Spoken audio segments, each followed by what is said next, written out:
क्योंकि हमारे साथ बहुत ज़्यादा भेदभाव किया जा रहा है, हमारे साथ मानसिक शोषण हो रहा है, शारीरिक शोषण हो रहा है।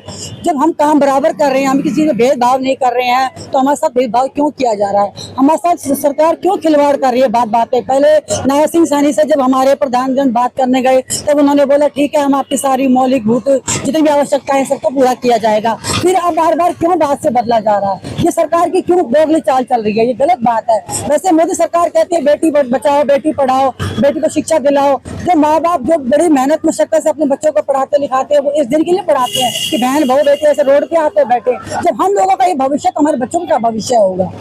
बताइए, आप ही बताइए। हम सरकार से ये पूछना चाहते हैं कि हमारे साथ भेदभाव क्यों? क्या हम इस हरियाणा, हम इस भारत की सरकार नहीं है? क्या हम इस भारत की बच्चियां नहीं है? हम क्या किसी भारत से किसी कोई हम आतंकवादी है कि हम पाकिस्तान से आए हुए हैं? जब कोरोना टाइम पे जब हमने अपने घर परिवार को छोड़ दिया, बाल बच्चों को छोड़ दिया, सिर्फ हमने अपनी प्रजा के बारे में सोचा, सिर्फ जनता के बारे में सोचा। जब हमें कोरोना योद्धा का हमें बहुत बड़ा हमें एक तरह सप्ताह दिया गया, आज हम क्या आतंकवादी हो गए? आज हम क्या गद्दार हो गए?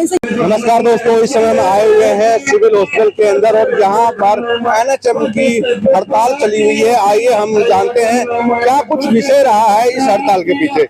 जी सर, बताएं क्या कुछ विषय रहा है इस हड़ताल के पीछे? हमारा मुख्य विषय हरियाणा सरकार से एनएचएम कर्मचारियों को 25 वर्षों से जो पक्का करने की मांग है, उसको लेकर के हम पूरे हरियाणा के 22 जिलों के सभी कर्मचारी आज से हड़ताल पे हैं। जी, और क्या कुछ आगे कदम उठाएंगे आप, इस बारे में बताएं।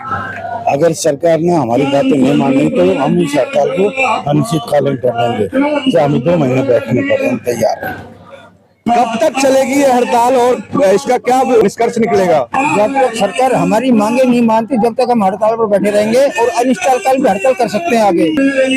हम ये जानते हैं कि जब हमारे से काम परमानेंट के बराबर लिया जा रहा है, तो हमें सैलरी, वेतन या कोई भी जो सुविधाएं होती हैं वो कम क्यों दी जाती हैं? तो हम ये चाहते हैं कि समान काम समान वेतन, ठीक है। और दूसरी बात ये है कि जब ये हमें काम रेगुलर के बराबर लेके तनख्वाह बराबर नहीं दे सकते हैं, रिस्पेक्ट बराबर नहीं दे सकते हैं, तो ये एक हिसाब से अन्याय है। इसका हाई कोर्ट भी, माननीय हाई कोर्ट ने भी यही बोला है कि एक एम्प्लॉय से कॉन्ट्रैक्ट रूल पे काम नहीं ले सकती है सरकार। जी, आप क्या कहना चाहेंगे इस विषय में? हम ये कहना चाहेंगे, सबसे पहले हमारी मेन मांग यही है कि हमें एनएचएम कर्मचारियों को पक्का किया जाए, क्योंकि हमारे साथ बहुत ज़्यादा भेदभाव किया जा रहा है, हमारे साथ मानसिक शोषण हो रहा है, शारीरिक शोषण हो रहा है। जब हम काम बराबर कर रहे हैं, हम किसी में भेदभाव नहीं कर रहे हैं, तो हमारे साथ भेदभाव क्यों किया जा रहा है? हमारे साथ सरकार क्यों खिलवाड़ कर रही है बात बात पे? पहले नायर सिंह सैनी से जब हमारे प्रधानमंत्री बात करने गए, तब उन्होंने बोला ठीक है, हम आपकी सारी मौलिकभूत जितनी भी आवश्यकताएं सबको पूरा किया जाएगा। फिर अब बार बार क्यों बात से बदला जा रहा है? ये सरकार की क्यों दोगली चाल चल रही है? ये गलत बात है। वैसे मोदी सरकार कहती है बेटी बचाओ, बेटी पढ़ाओ, बेटी को शिक्षा दिलाओ। जो माँ बाप जो बड़ी मेहनत मशक्कत से अपने बच्चों को पढ़ाते लिखाते हैं, वो इस दिन के लिए पढ़ाते हैं कि बहन बहू बेटे ऐसे रोड पे आते बैठे। जब हम लोगों का ये भविष्य, तो हमारे बच्चों का भविष्य होगा। बताइए, आप ही बताइए। हम सरकार से ये पूछना चाहते हैं कि हमारे साथ भेदभाव क्यों? क्या हम इस हरियाणा, हम इस भारत की सरकार नहीं है? क्या हम इस भारत की बच्चियां नहीं है? हम क्या किसी भारत से किसी कोई हम आतंकवादी है कि हम पाकिस्तान से आए हुए हैं? जब कोरोना टाइम पे जब हमने अपने घर परिवार को छोड़ दिया, बाल बच्चों को छोड़ दिया, सिर्फ हमने अपनी प्रजा के बारे में सोचा, सिर्फ जनता के बारे में सोचा। जब हमें कोरोना योद्धा का हमें बहुत बड़ा हमें एक तरह सप्ताह दिया गया, आज हम क्या आतंकवादी हो गए? आज हम क्या गद्दार हो गए? इनसे ये पूछा जाए। तो हमारी यही मेन मांग है। हम पूरी सरकार से यही कहेंगे कि हमें जॉब सिक्योरिटी दे जाए। दूसरी बात, जो ठेकेदारी जो प्रथा चली हुई है उसके बंद किया जाए, भेदभाव को खत्म किया जाए, जो समान वेतन समान काम है उस क्रिया को लागू किया जाए। हमारे आपसे यहाँ जोड़कर एक विनती है। जी, आप अपना पूरा नाम बताएं और डेजिग्नेशन दें।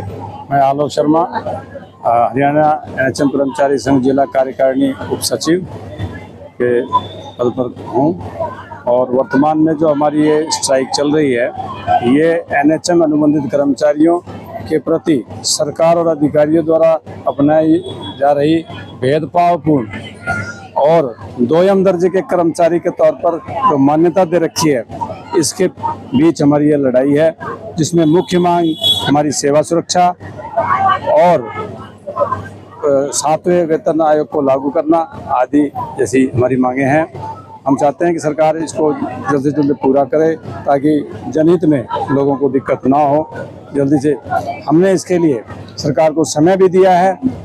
कल अंतिम समय था, सरकार ने समय दिया था हमारी राज्य कार्यकारिणी को बैठक के लिए। बैठक का समय देने के बाद भी एमडी एनएचएम महोदय जानबूझ करके चले गए और हमारे अधिकारियों को इग्नोर किया, हमारे संगठन को इग्नोर किया, जिसके चलते कल राज्य कार्यकारिणी ने वहीं से अनिश्चित 4 दिन की स्ट्राइक का ऐलान किया है। पूरे राज्य के 22 के 22 जिले आज से स्ट्राइक पर हैं।